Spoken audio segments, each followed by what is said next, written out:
Hi, everyone, and welcome to our super exciting December public delivery meeting for Panquake.com. My name is Suzie Dawson, founder of Panquake, and I'm here with the incredible Sean O'Brien, our Chief Security Officer. Say hi, Sean. Happy holidays, everyone. Happy holidays. I am chuffed about today because we have got two super big, super cool announcements for you all. Things that we've had cooking for a little while now and haven't been able to show you or share with you yet. And tonight we get to give you a lot more details about both. So, heading straight into our presentation. Here we go. We hit phase 3 this week, as some of you will know, in our funding campaign, and therefore we have got cool new phase 3 graphics and presentation templates thanks to our amazing design team. And here we go, December public delivery meeting, December 24th, 2021. Where we are at with this amazing project. Well, only 10, 11 months after we first brought the idea of Panquake to the world, we have hit phase 3 of our funding. We're in our third and final, our last funding round, which means we have increased our campaign total to 667K, which is what we will need in order to deliver not just the product that Panquake is, but also the amazing service that Panquake is going to provide to all of its users. So we're currently at 25% already of that total, and we need to raise the remaining 75% as soon as possible, which means you will be seeing a lot of media appearances from myself and Sean over the coming months as we spread the word about how close we are now to being in a position to release this product. In terms of our beta development, we are still on blockchain designing and building. We will be for the next couple of months. We are still pushing our beta signups. So you'll see us continuing to tweet those out. We've had a great response actually from the public, constantly having people sign up to the beta. Keep it coming. We want 5,000 of the best of you to staff that beta release. And then in terms of rollout, obviously we're searching through those approvals, vetting those approvals, and confirming those spaces. Also, Talk Liberation has got massive news tonight, which is that our WL Dragnet app is about to be released. But the biggest news of all for this delivery is that if you may have seen me tweet about this briefly today, we finally have accomplished what many people thought we would not be able to. We have the real deal Panquake front end of our application in place. And Sean and I are going to talk a little bit more about that. So what this means is we don't just have our mock-ups, which we've had for months now. It's not just front-end pages in and of themselves. We have the real deal Panquake application functioning. There's a lot more work to go on it to flesh out all of the functionality that the application will have, but we have got major components of it already working. The login and registration is integrated and works. The major dashboard panels, the drag and drop dashboard panels that we've talked about since we first started planning architecture for this product, they're in place. Content filters for user timelines are in place. The section of the dashboard where you can compose your quake, you actually write your message, that's in place. Search bar is in place. And right now our devs are implementing the profile view and the trends. So this is an enormous milestone for us. For a commercial build to get to a functioning application inside of 1 year is almost unheard of. This is about 2 years of progress usually to get to this point. So I am just absolutely thrilled. I wish I could show it to you, but obviously I can't. That look and feel of that front end is something that we're not going to release until the beta is actually coming out, because we don't want our cool stuff getting copied by the competition. But it is an open source build, so you will one day have not just the application, but also the code base in your hands. Sean, you have seen it. Obviously, you've been a part of this from the beginning. What are your feelings around the interface progress? Well, cat is out of the bag. It's amazing. And I'm very happy we can talk about it. It's just so much fun because, you and I obviously have been watching the development and so on, but to see the amount of progress we've made in such a short span of time is really shocking and surprising to us. So it's so much fun to be able to talk about it, right? At least a little bit. And we will definitely be showing that when we actually have you all into the network. So it's amazing. It's fun. It's intuitive. And I think it's going to have features which users have been clamoring for. From networks that exist that are terrible, but also some amazing new stuff that you haven't seen yet. And we'll be happy to give it to you. What I love about it the most is it's so flexible.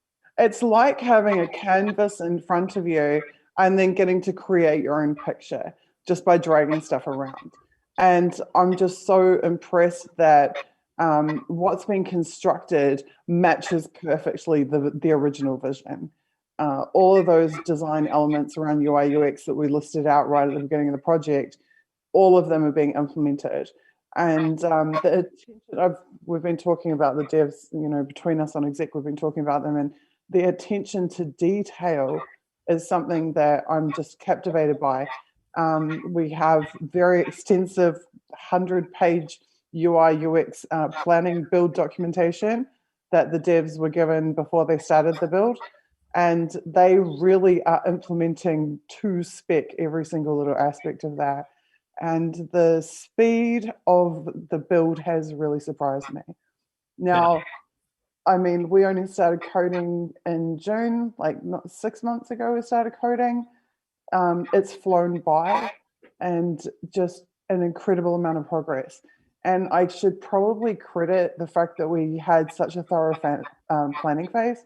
We spent 3 or 4 months doing all of this build documentation, preparatory documentation, and the build has been really smooth and seamless. And partly because our devs are super talented, partly because our standard of documentation was really high, our level of planning was really thorough. But I'm psyched. And one of the things that I'm most happy about and most excited about is that in my mind, in terms of delivery planning for release, I had always been thinking about a 6-week window for front end and back end integrations, because usually we have our UI UX designers build the front end pages separately to the back end build, and then we expose that functionality in the front end and we have to marry everything up field by field, function by function. But the way that our devs are working on this, they are integrating as they build. So that's how we end up with a functioning application at such an early date. Now we'll be able to skip that whole separate integration step. There's plenty of other integrations work that we will have to do, but as relates to front end and back end, we don't have to, because it's all happening in sync or synchronously. It's going to be very comfy. It's going to be very cozy. As you said, the drag and drop is so much fun. I don't know how much more we want to give away, but there is a lot in the interface that is different, and I think will be excellent for folks to want to be in the network and, really enjoy being in the network rather than feeling like social media is a chore, which it has become for so many folks. And all of this stuff is built on free and open source software. The code is beautifully written. We're taking a lot of steps to make sure that it's documented well. So all of that planning means good documentation, which, as some of you all know, can be the kind of thing that falls by the wayside when people are moving quickly. But we did a lot of planning up front to make sure that we can deliver this the way we're delivering it. And it's been seamless. So really incredible stuff. I'm so proud of everyone involved. Everyone's worked so hard and so consistently and to such a high standard. And they're really doing right by the community that supported us. They really are bringing maximum value to our customers, and our customers are our users, and that is super cool. Okay, so there will be more updates in the coming months about the progress of the application build, but obviously we're in really good space for the time frame that it's been. We're still well under, we're still not hit the year mark, and we're flying. So I'm just thrilled. I'm so proud of everyone. Okay, so we will head now into the next big piece of news, which is, I did tease this a little bit last month. I think I showed some of the screens from it, but yet again, we have got now a functioning application built by the Panquake development team, and that is called the WL Dragnet Report Search. And we told you about this tool. We showed you some of what it would look like last month. But now we can show you the entire application, how it works and what it produces. So we have here our WL Dragnet tool. I'll just hide my little window for a second over here. Cool, so how this site will work once we fully release it, at which point there will be a public repository with all our code, et cetera, et cetera. Right now it's still in development, but it's very, very, very close to finished. So you hit the site and you type in your Twitter name. In my case, it's Suzie3D.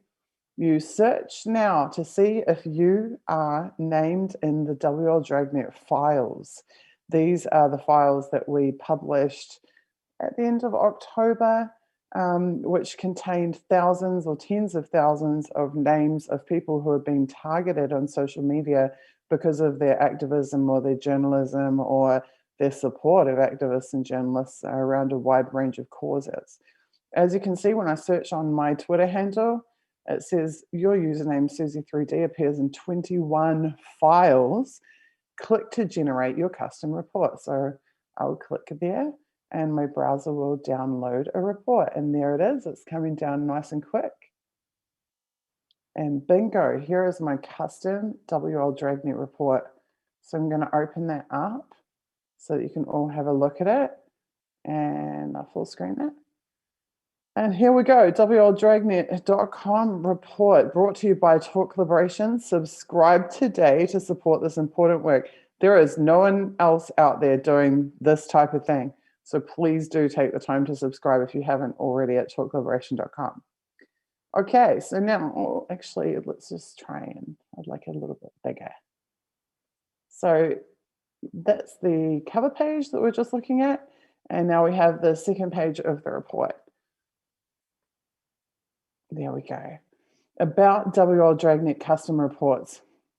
In October 2021, Talk Collaboration published 1,500 plus reports and a repository of 7,100 plus files, proving US military contractors and weapons manufacturers are utilizing open source intelligence to track and analyze the social media conversations of persons, hashtags, keywords, and topics of political consequence, effectively creating target lists.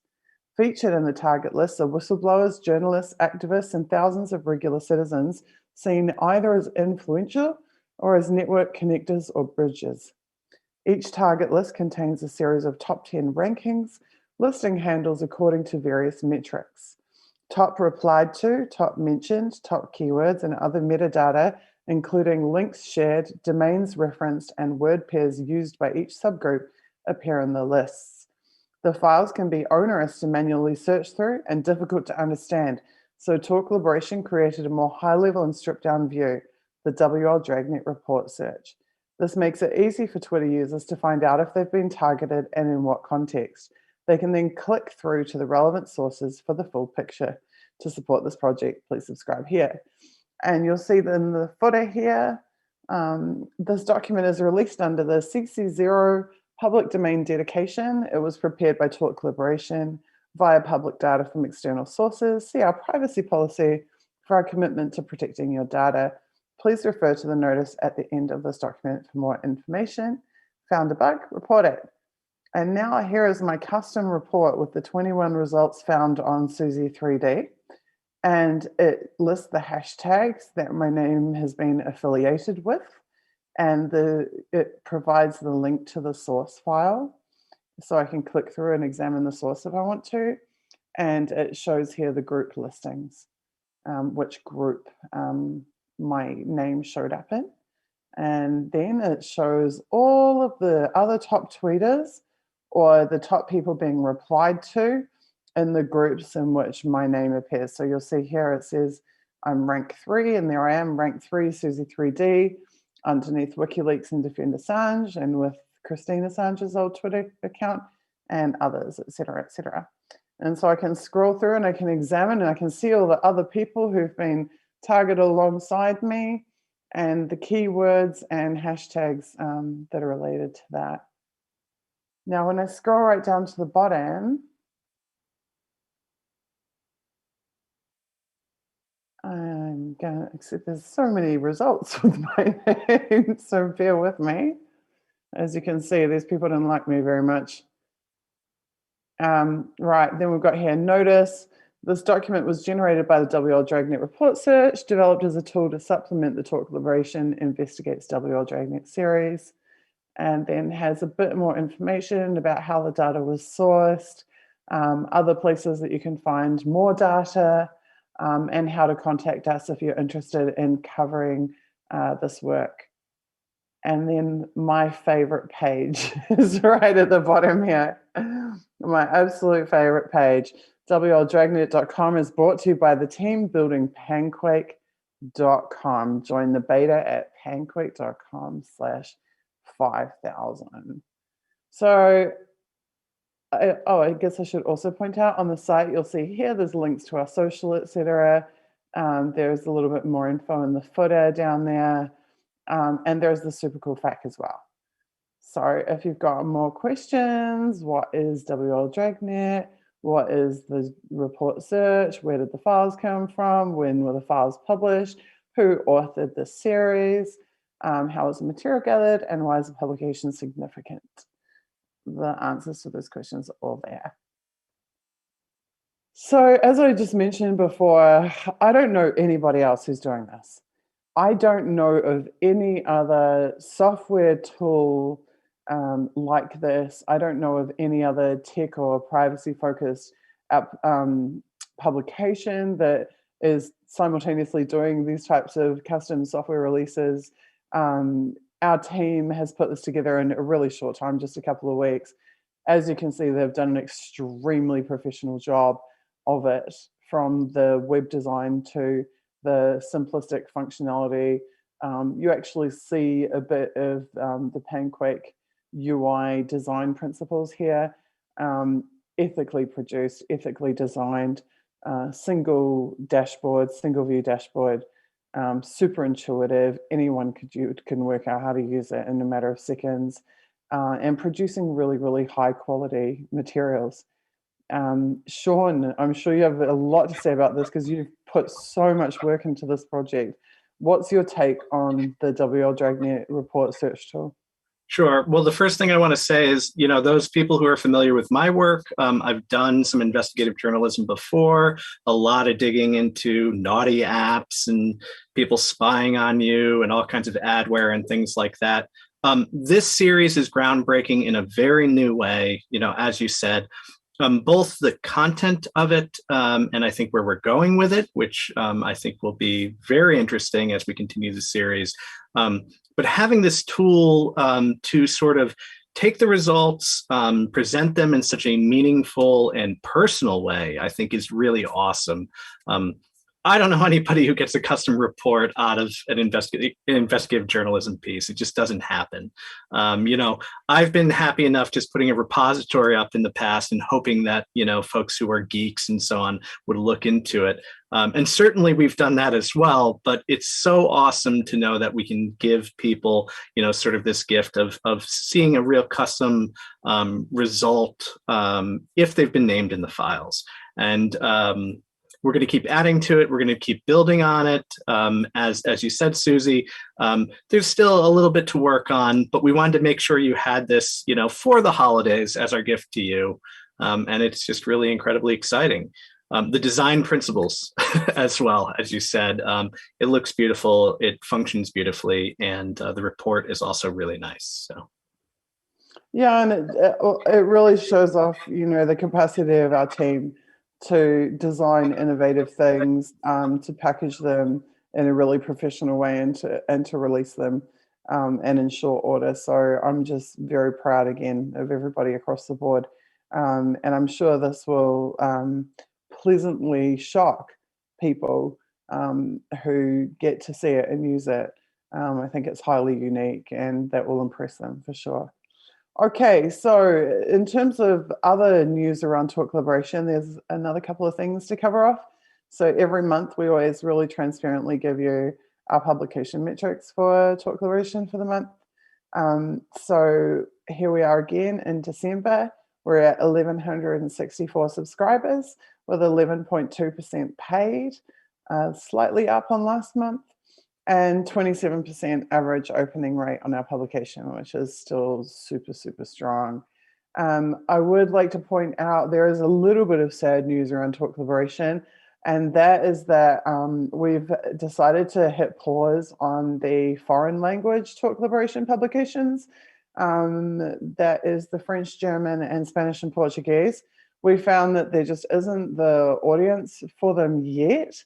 And we just don't have enough of a foreign language audience to justify the hours that we're going into producing that, particularly because we need to internationalize Panquake and the Panquake application.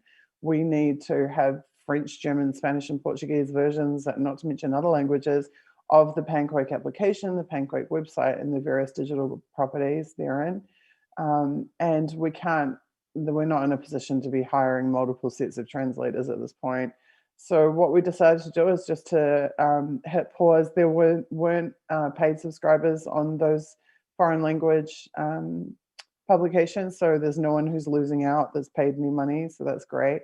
And I'm sure the free subscribers will understand that at a later date, when we're able to, we will reassign resources back and continue those publications. We're not shutting them down. We're just pausing them until we're in a position to resource them. But for now, because of the massive progress of the Panquake application itself, we're reassigning those resources to working to help complete the Panquake app. But the English, as you can see, and this is the English stats you're looking at here, the English will continue month on month unabated. Right, so where are we at? We hit 100% on phase 2 this month. That's absolutely huge. Phase 1 is what allowed us to set up this whole multinational structure that we now have. Phase established the business internationally. Phase 2 is what has funded the incredible development progress on the beta application. And phase 3 is where we will raise funds sufficient to employ, train, and launch multiple different types of service teams in support of the product. So that will mean customer support staff, real people that you can talk to, not AI customer service like certain other platforms where are having no AI customer services. Account staff to manage any issues around subscription payments or anything like that. Technical support staff available 24/7 on the ground in case anything goes wrong. Other operational support staff, platform moderators, and platform administrators, and also raising funds towards marketing support, advertising, and promotions for the launch. So all of that, we have budgeted 500K to do that, and we'll be pressing to raise that 500K as soon as possible. The more swiftly we raise it, the more swiftly we'll be able to get these things in place and push through to the delivery. I really don't want you guys to forget Annalise. We never forget Annalise. Annalise has got 2 memorial occasions in January at which I'll be speaking. Annalise is a hugely valued team member at Panquake, and she is gone, but she's not forgotten. We ask that you please, if you're able, support her GoFundMe. She has a mother and sister with serious health conditions who are pretty vulnerable since Annalise's passing. So we appreciate you not forgetting Annalise. And other than that, we'll just finish up how we always do. Panquake is coming, and it is so, I'm just going to say it again, like, it is so fun. It is so fun to get to actually look at the application. It was already fun when we had the mock-ups and design docs around what it was going to look like. To see those docs come to life, to actually see it in application form is spectacular. And this time next year, you will have seen it too. And I can't wait for that. Panquake is coming. How fast we can complete phase 3 is on you. So get out there, circulate our donation link, and help drum us up the support we need to finish this off. Panquake.com/donate. Anything else you'd like to say, Sean? It's just been amazing. Thank you all. This year has just been incredible. Obviously, we couldn't have done it without you, and we will make sure the next year is even more exciting as we move towards that goal. So thank you all and happy holidays. Likewise, happy holidays.